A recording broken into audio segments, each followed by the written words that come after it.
Hey guys, we're back again with another video and let's talk about Saturday night's fight night because woo, that was a good night of boxing. First of all, Shushu Carrington, I'm just so happy for him. He is now the WBC champion and I just generally believe we have seen him come to this moment as a result of all his hard work. Every single fight, every single round has piled up to get him to where he is and being the WBC world champion. I'm so happy for him. I'm excited for what's next for him. Put on an incredible performance. He stopped Carlos Castro in the ninth round. Loves that for him. And it was a good fight. It was a great fight. I think it was one of the fights of the nights, to be honest. And he put on a great performance. I'm not gonna lie, I would love to see him go up against Nick Ball.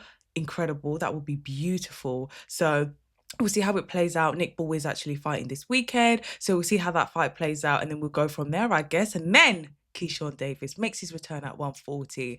And he does something that has not been done before by stopping Jermaine Ortiz. And you know what he said during the post press conference, that this is something he's wanted to do. He's wanted to be able to stop an opponent in the 12th round, and he done just that. I'm actually really happy for him. I can only imagine like how he was feeling. I remember like when he was stripped of his WBO title, like the emotions that he was feeling, and I totally get it. Like, you are the world champion and you should have, I think people, boxing fans, were actually expecting him to come in, at the right way and to be professional, and I think he's taken that lesson on board, and I do think that he has come back better and we will see a better Keyshawn Davis. And so it's exciting for what's next for him. Also, he did put on a great performance. And I don't know, I'm just really enjoying seeing Keyshawn Davis where he's at currently, like in this great mindset. He's really focused, he's dedicated, he put on a great performance on Saturday night. He seems really eager to really go out there, put on these big fights. And I think we are going to see that more of Keyshawn Davis. So he's called out Devin Haney. Devin Haney has accepted the challenge online. Nothing's been signed, nothing's been confirmed. So we'll see if that fight does actually happen. And I get it, I'm not mad at it. Styles make fights. It would be a good fight to watch. So I'm not mad at it as a boxing fan.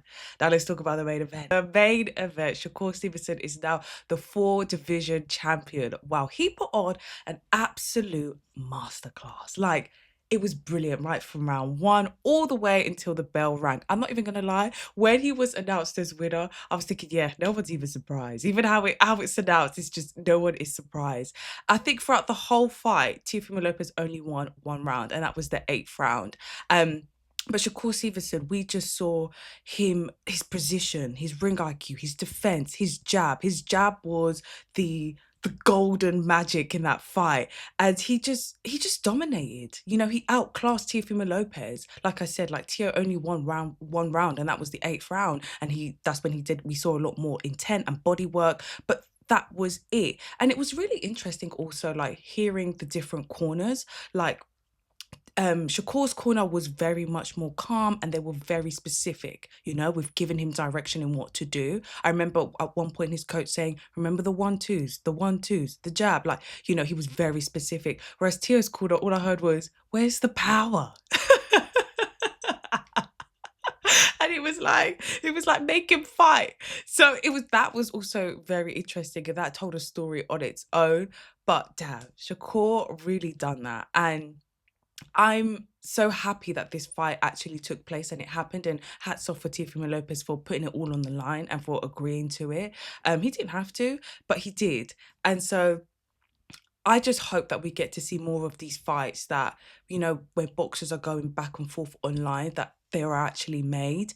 And I hope that we do see more of it in the future. You know what? We're thinking, what's next? What is going to be next for Shakur Stevenson? And he called out Conor Benn. Personally, I would absolutely love Shakur Stevenson to go for unification or undisputed at 140, because he just looks so good fighting at 140. But I think he is more focused on this fight with Conor Benn. And I get it. He has said in his post-fight press conference that he wants those big money fights. A fight with Conor Benn is a big money fight. It'll put bums on seats. And yeah, in that regard, I get it. The question around it is the weight. That part doesn't make sense. But Shakur Stevenson said he would take the fight if there is a rehydration clause. Conor Benn said that he ain't having no fight with no rehydration clause. So I don't know how that's going to work out, but they are looking to maybe talk about that in negotiations. This was all said during the press conference, the post-fight press conference. So I get why Shakur Stevenson want to go for that fight, and he says that, you know, he wants to do the things that people think he can't do. And for me, that's just such a Terence Crawford mindset coded. You know, that's so like Terence Crawford coded. You know, I want to go for the things that people say I can't do, and then prove everybody wrong. Like, I totally get it, but also health is wealth. You know, like your health comes first. So like weight classes or weight division is put in place for the health of boxers, you know. So I don't know how that will pan out, and it'll be interesting to see if that does actually like come to light. But there's also other fights that Conor Ben is also eager to have. I know he's also waiting for the Ryan Garcia fight with Mario Barrios, and he wants the winner of that because he wants to win a title. Get it? Fair enough. And so that will be interesting to see how that plays out. And Teofimo Lopez is looking forward to moving up to 147. And you know what? That's not such a bad move also, you know, like keep moving up, the ceiling's higher, and there's more territory to take, and there's more to like achieve and to do. So I totally get it. But that was a masterclass. I would love to see more fights like that definitely take place. But I'd love to hear from you guys also. How did you see Saturday night? And what would you like to see Shakur Stevenson do? Like, who would you like to see him take on next? And yeah, let me know in the comments. I'd love to hear from you guys. And I'm going to talk to you guys in my next video on Friday. Speak to you then.